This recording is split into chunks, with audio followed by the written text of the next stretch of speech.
다음에 이렇게 교제할까요? 따라하시면 됩니다. 김밥 축제에서 안 보고 복음 축제에서 뵈서 반갑습니다. 아멘. 사람들 엄청나게 많은데 작년보다 더 많은 것 같아요. 오순희 권사님의 비닐하우스 여적역까지 한쪽으로 다 주차가 되어 있고 이미연 성도님들 가는 저쪽 고속도로 밑으로 그 위로도 계속 다 주차가 되어 있고 물론 큰 길에서부터 우리 교회의 앞마당까지 앞마당이 다행히 제가 얼굴은 못 봤지만 이 교회 목사님 성격 안 좋게 생겼다 생각했는지 안쪽으로는 안 들어오더라고요. 그 바로 앞에까지 우리 정민주 원사님 차대는 그 뒷부분 그 폐차된 거 그거 2개 정도 더 요 정도까지 완벽하게 막 다리를 다 차지했더라고요. 우리 장모님도 얼마나 사람이 많이 갔는지 예준이 데리고 구경 나와서 저랑 얼굴을 마주쳤습니다만은 오늘 많은 사람들이 그곳을 향하는데 이곳이 천국임을 분명히 믿습니다. 하나님이 계신 곳이 천국이고요. 그곳이 축제의 마당이 되는 줄 분명히 믿습니다. 10월 마지막 주일은 종교개혁 주일입니다. 기독교가 모양만 가지고 있고 썩을 대로 썩었을 때에 종교개혁이 일어났던 부분들을 우리가 잘 알고 있지요. 종교개혁의 하나의 큰 주제거리는 무엇이냐면 호랑대오, 하나님 앞에서 다시 복음으로 돌아가지는 거예요. 하나님 앞으로 가서 우리의 신앙을 다시 한번 회복하자라고 하는 겁니다. 지금 한 2주 전부터 베레스 우사를 찍으시다, 우사를 죽이시다, 우사 사건에 대한 이야기와 연관된 이야기들을 나누고 있고요. 거기에 따라서 속 제목을 붙여서 3번째 시간을 맞이하고 있습니다. 오늘은 베레스 우사의 교훈, 하나님 앞에서 호랑대오. 우리의 삶은 늘 하나님 앞에서의 삶이어야 됩니다. 그럼 하나님 앞에서의 삶은 어떤 삶이어야 되냐? 경건의 삶이어야 됩니다. 근데 오늘 말씀만 가지고 제가 이런 말씀을 드리고 싶습니다. 경건은 조용한 게 아니에요. 과묵한 게 아니에요. 아무 말 없이 조용한 게 아닙니다. 오히려 경건은요, 더 활동적이어야 되고 더 움직임이 강력해야 됩니다. 자, 하나님의 나라는 의와 평강과 희락이니라라고 말하고 있습니다. 하나님이 통치하시는 그 모습이 우리 교회 안에, 가정 안에 이루어지면 이 3가지가 원활하게 일어나야 된다는 거예요. 하나님의 의, 하나님의 뜻이 늘 살아있어서 다른 세상의 뜻대로 살아가는 모습이 강력한 게 아니라 가정이나 교회나 하나님 말씀에 순종하는 모습이 왕성할 때 거기에 천국이 이루어지는 겁니다. 그리고 평강. 언제 여러분들 평강이 임합니까? 가진 것과 관계없어요. 주변의 환경과 관계없어요. 하나님 앞에 내가 있기에 늘 마음이 안정적인 거, 이게 평안입니다. 그 다음에 3번째 뭐라 그랬어요? 희락입니다. 얼마나 여러분들 기뻐하며 삽니까? 얼마나 기뻐하며 삽니까?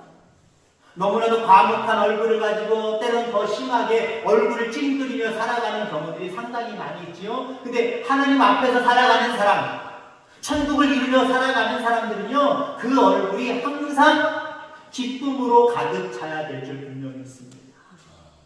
기쁨이 가득 찰 때 동반돼서 일어나는 하나의 현상 중에 하나가 뭐냐면요, 춤입니다. 춤. 기뻐서 춤추죠, 여러분들. 너무 기쁘면 그냥 춤출 줄 몰라도 덩실덩실 할 겁니다. 으쓱으쓱은 할 겁니다. 기쁨이 극에 달하면요, 몸이 움직이는 거예요. 그럼 이렇게 여러분에게 질문해 보고 싶습니다. 예배드리다가, 은혜 받다가, 아니면 하나님의 은혜와 사랑을 묵상하다가 너무 기뻐서 운 적들은 많이 있으시겠죠? 아마 운 적들은 많이 있을 것 같습니다. 그러면 여러분들, 그 하나님의 은혜가 감사하고 너무 풍성해서 뛰면서 기뻐하고 춤춘 적은 있습니까? 속으로만 대답하고 있습니다. 나는 하나님 믿으면서 교회 안에서든 밖에서든 예배 드리면서 정말 기뻐서 춤추고 기뻐서 소리 지른 적은 있는가? 한번 생각해 볼 수 있기를 바랍니다. 운적은 그래도 꼽을 수 있는데 이 자리에서 일어나서 통로에 나와서 춤추고 소리 지르면서 찬양하고 아마 많이 헤아리지 못할 것 같아요. 한 번, 두 번이나 하고 나 감감하네. 그런 적 없는 것 같은데 손을 내리시는 그런 분들이 상당히 많을 것 같습니다. 여러분들 구원의 하나님으로 인하여서 기뻐서 감격해서 그것이 크면 클수록 우리는 기뻐 찬양하고 기뻐 춤추는 모습이 있어야 될 줄 분명히 믿습니다. 우리 경서노예 청년부들이 매월 마지막 토요일 날에는 찬양 집회를 합니다. 교회를 순방하면서 찬양 집회를 해요. 그러다 두세 번 우리 하은이가 간다고 할 때만 데리고 가고 못 간다고 하면 저도 안 가고 그럽니다. 어저께 다녀왔습니다. 종교개혁 기념으로 해서 경안로의 청년들과 연합을 해서 여기 혁신도시 운남교에서 있었습니다. 생각보다 연합 예배인데 많이 오진 않았어요. 5, 60명 정도 그렇게 왔습니다. 여러 찬양을 하는데 거의 찬양하는 거 한 30분, 끝나고도 한 30분, 1시간 정도는 찬양했던 것 같아요. 설교 시간 한 2시간 정도인데 그 악동 뮤지션의 그 찬혁이, 수연이 아빠가 와서 말씀을 증거했거든요. 몽골에 선교하시는 그분. 한 2시간 설교하시고 1시간 정도 앞뒤로 찬양을 하는데요. 계속 일어나서만 찬양했고요. 마지막 부분에는요, 이 통로에 나오고 가운데 앉아있으면서 춤추면서 율동하면서 그렇게 찬양했습니다.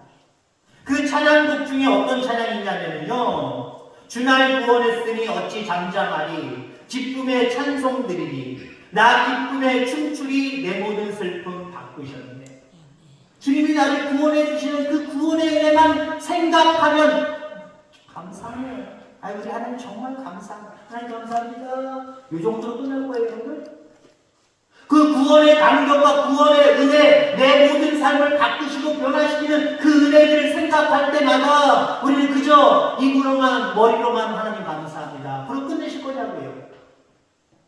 때로는 그 구원의 기쁨이 너무나도 감격스러워서 때로는 여러분 우리가 찬송할 때에 또 기도할 때에 눈물만 흘리지 마시고요. 우리 성도님들 중에 주변 옆으로 나오셔서 좀 자리가 부족하기 때문에 여기서 쓰면은 이게 활동이 좀 힘들거든요. 옆으로 나오셔서 춤추는 일들이 좀 수년내에 벌어지기를 주의 이름으로 축원합니다. 내가 그때 1등으로 옆으로 나 지금 나의 분위기가 안 잡혀서 그러니까 그때 내가 옆에 그 사람들 볼 수것도 없이 옆에 나와서 내가 1등으로 춤추겠습니다 하면 손 들어보고 시작. 그 정도 돼야 됩니다. 너무 기뻐서, 너무 감격스러워서 박수치며 찬양하는 것 정도로 끝나는 것이 아니라 좀 고개 몸을 흔들어 가면서 아니면 좀 두 발을 한 발씩이라도 슬쩍슬쩍 뛰면서 그러면서 여러분들 우리가 춤출 수 있다고 한다면 하나님이 아유 내가 너희를 구원해 주기를 잘했다. 내가 너희들에게 은혜 주기를 내가 너무나도 좋았다. 그렇게 감격하셔야 될 것 아니에요. 여러분 가령 예를 들자면 어떤 명절이나 어떤 특별한 날이 되어서 여러분 손주가 왔는데 손주에게 여러분 용돈을 과하게 여러분이 10,000원짜리는 50,000원짜리나 2장이나 3장이나 줬다고 생각해 보세요. 한 손으로 받으면 기분 나쁘죠. 그렇죠? 받아놓고 고맙다는 소리도 안 하고 주머니에다 쑥 넣고 엄마 아빠한테 쑥 줘버리고 아무 반응을 안 보인다고 여러분 생각해 보세요. 저놈 새끼 저 나이 늙으시 아마 이런 소리 나올 거예요. 에이 할머니! 에이 할아버지! 고맙습니다. 고맙습니다. 와서 뽀뽀해주고 엄마 받았어. 그러면 준 할아버지 준 할머니 얼마나 기쁠까요? 그럼 반응! 하나님은 그 반응을 보기를 원하십니다. 반응을 가슴속에 우리 하나님 중심 보시는 하나님이니까 내가 감사하는 거, 내가 기뻐서 하나님 앞에 영광 드리는 거 다 아시겠지. 아니요, 우리 하나님도요 반응 보기를 원하세요. 리액션 보기를 원하세요. 반응을 좀 크게 가졌으면 좋겠습니다. 하나님 앞에 반응을 좀 과하게 가졌으면 좋겠습니다. 그게 하나님이 원하시는 모습이다라고 하는 겁니다. 본문으로 돌아갑니다. 물론 바네사 우사의 사건과 직접적으로 연결된 건 아니지만 그 이후에 일어난 일을 오늘 본문에서 기록하고 있는데 함께 어우러져서 바네사 우사의 사건과 더불어서 오늘 마지막 우리 세 번째 시간에 이 이야기를 나누고자 합니다. 결국 다윗 왕이 원하고 뜻하는 대로 블레셋에게 빼앗겼던 그 언약궤가 이제 궁전으로 들어옵니다. 있었던 원래 성전의 자리에 그대로 이제 안치되는 그런 모습들을 바라보게 됩니다. 너무나도 기대했고 너무나도 큰 꿈을 가지고 실행했던 다윗은 그 모든 것들이 이루어질 때에 너무나도 감격스러웠어요. 언약궤가 다시 하나님의 집으로 돌아오는 것, 이것이 너무나도 기뻤습니다. 마치 우리와 함께 하실 하나님이 우리의 불찰로 인하여서 멀리 떠나가셨다가 그 하나님이 마치 우리에게 다시 오셔서 우리 앞에 천연하시는 것처럼 너무나도 감격스러웠어요. 그래서 그 언약궤가 올 때 옆에 서서 이 다윗 왕이 무엇을 했느냐, 그냥 지켜보고만, 뒷짐지고 지켜보고만 왕으로서 채통지키면서 갔느냐? 아니요. 너무나도 기뻐서 왕이 그 언약궤 메고 오는 아마 그 주변의 사람들 옆에 서겠지요. 제사장들 옆에 서겠지요. 춤을 췄습니다. 얼마나 기쁘면 다윗 왕이 춤을 추었을까요? 그것을 2층 아마 창문에서 지켜보고 있던 이 다윗 왕의 아내입니다. 사울 왕의 딸이기도 하고요. 미갈, 이 모습을 보고 마땅치 않게 생각을 했습니다. 못마땅하게 생각했다라고 합니다. 그리고 20절에 보니까 다윗이 얼마나 기뻐서 춤을 췄던지 거기에 보니까 몸이 드러났다. 20절 마지막 부분에 말씀하고 있습니다. 여러분 보세요. 저도 활동하다 보면요, 오늘 이렇게 주일날 깔끔하게 와이셔츠 딱 집어넣고 딱 활동하다가도요, 제가 제주도가 좀 많잖아요. 이렇게 하다가 예배 딱 끝나고 여기 좀 나가서 살펴보죠. 와이셔츠 이만큼 올라와 있어요. 다시 막 집어넣는 거예요. 근데 여러분 춤까지 췄다고 생각해보세요. 어깨를 올려 중실중실 춤을 췄다고 생각해보세요. 그것도 10분, 20분, 1시간, 2시간을 췄다고 생각해보세요. 와이셔츠가 좀 짧으면 이거 이렇게 폴로 아니고 와이셔츠가 좀 짧으면 막 춤추다가 배꼽 보일까는 뭘까요? 보일까요? 안 보일까요? 마음대로 말씀하셔도 돼요. 아유, 목사님이 또 어떻게 얘기해, 기분 나쁠 수도 있으니까 어떻게 얘기해야 이렇게 생각하지 마시고요. 그냥 보통 평범하게 한번 생각해 보세요. 나올 수 있을까요? 없을까요? 나올 수 있어요. 그러니까 미갈이 바라볼 때는 저 양반 주책이야. 왕으로서 채통을 지켜야지. 체면을 지켜야지. 왕으로서 권위를 지켜야지. 저게 도대체 뭐야? 더군다나 속살이 드러날 정도로 저렇게 춤을 추고 있어. 못마땅해 여길 뿐만 아니라 업신여기까지 했다라고 이야기합니다.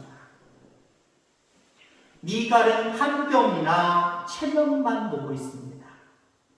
미갈은 사울의 딸로서 지금은 다윗의 아내로서 늘 아버지 때나 지금 남편 때나 왕족으로 지내고 있습니다. 왕족으로 지내고 있다 보니까 체면을 대단히 중시 여겼을 겁니다. 왕족으로서, 왕의 딸로서, 왕으로서, 왕자로서 채통 지켜야 된다. 체면 지켜야 된다. 격식 차려야 된다. 이것에 대해서 강조를 많이 받았기도 하고 강조했기도 했을 겁니다. 근데 자기의 남편인 다윗 왕이 지금 채통을 못 지키고 있어요. 체면을 못 지키고 있어요. 격식을 못 갖추고 있습니다. 자기들 수하에 있는 여종들이 바라볼 때도 쑥스러울 정도로 춤추고 쑥스러울 정도로 속살이 드러나면서까지 춤추고 있습니다. 그것만 바라보고 지금 다윗을 업신여기기까지 했다라고 하는 거죠.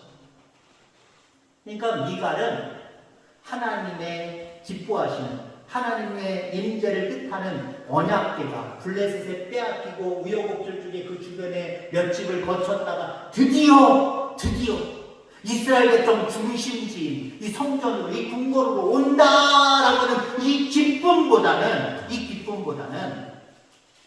왕다운 풍부와 채통이 제대로 지켜져야 된다. 요것만 생각했던 것 같습니다. 여러분, 그게 우리의 모습이 아닌가 한번 되짚어 보기를 주의로 축원합니다.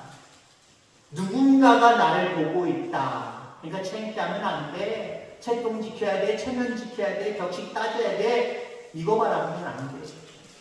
하나님 앞에서 구원받은 하나님의 은혜를 입은 나로서 그 하나님 앞에서 나와 하나님과 1대1로만 생각해야 됩니다. 다윗은 그랬을 것 같아요. 지금 옆에 신하고 뭐고 다 필요 없다. 야, 너무 좋다. 너무 신난다. 하나님을 상징하는 그 언약궤가 다시 내 고국으로 돌아오니, 내 주변으로, 내 궁궐로, 성전으로 돌아오니 이 얼마나 기쁜 일인가. 하나님 감사합니다. 하나님 앞에 자기와의 관계 속에서 그것만 생각하고 춤췄던 거예요. 근데 미가는 남의 눈만 의식하고 있어요. 하나님 앞에서의 모습을 생각하지 아니하고 남의 눈만 의식하고 살아가고 있다라고 하는 겁니다. 마땅히 내가 서 있어야 될 자리에 있지 못하면서, 마땅히 내가 감당해 나가야 할 그 자리에 있지 아니하면서 환경이나 체면을 생각하는 모습은요, 하나의 불순종이에요. 여러분, 체면을 생각하지 않기를 주의 이름으로 축원합니다. 환경을 바라보지 마시길 바랍니다.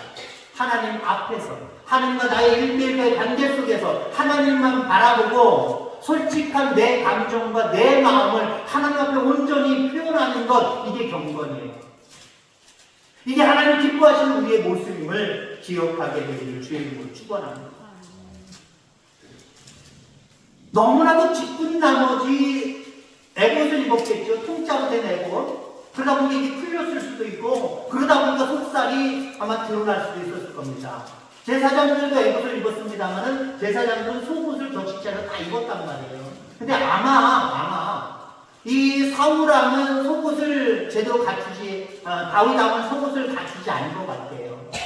너무 언약궤가 온다라고 하는 소식이 갑자기 들렸는지 모르지만 마중 나가는 바람에 그냥 에봇만 입고 나갔고 속옷은 아마 챙겨 입지 않았던 것 같아요. 그러다 보니까 이게 풀러져서 속살이 드러날 정도. 그러니까 너무나도 하나님 앞에서 기뻐되는 거예요. 하나님만을 생각했다라고 하는 겁니다. 적어도 미갈이 다윗왕의 배필이라고 하는, 배필은 뭡니까? 그 사람이 흉이 있어도 감춰줘야 되는 상대입니다. 그러면 춤을 추다가 속살이 드러났어도 못 본 척, 아니면 자기도 빨리 그 자리에 합류해서 좀 챙겨주기라도 하든지, 그러면 얼마나 좋습니까? 근데 그 모습을 바라보고 남편을 업신여깁니다. 창피하게 여기는 그런 모습들을 바라보게 됩니다. 자, 이 다음에 다윗은 언약궤가 제자리를 잡자, 성전의 제자리를 잡자, 제사를 지내지요. 제사를 지내놓고 백성들을 축복합니다. 백성들을 축복하고 이제 집에 가서 내 가족들을 축복해야 되겠다라고 생각하고 지금 가정으로 돌아가는 겁니다. 자, 그런데 이런 축복의 자리에 미갈은 제당하고 있다는 거죠. 백성들을 마음껏 축복해준다면, 주의 이름으로 축복해준다면, 내 가족에게 가서 내 아내도 미갈도 축복해주고 내 자식들도 축복해주고 모든 식구들 내가 축복해줘야지 하고 와서, 오늘 본문에 나와있지 않지만 했을 거예요. 근데 여러분, 미갈에겐 결국 축복이 돌아갔습니까? 축복이 돌아가지 않았어요. 오히려 저주가 돌아가는 모습을 보게 됩니다. 23절, 미갈이 죽는 날까지 자식이 없었다라고 이야기합니다. 이걸 예언해요. 그에게 이렇게 저주를 뽑았습니다. 실질적으로 미갈은요, 아이를 갖지 못했습니다. 당시의 왕의 아내가 아기를 갖지 못한다라고 하는 것은요, 한마디로 어떤 말과 직결이 되냐면 폐위당했다라는 말과 동일한 말씀입니다. 아기를 갖지 못하면서도 그 자리를 유지할 수 있을 것 같아요? 빼앗겨버리는, 상실되는 거예요.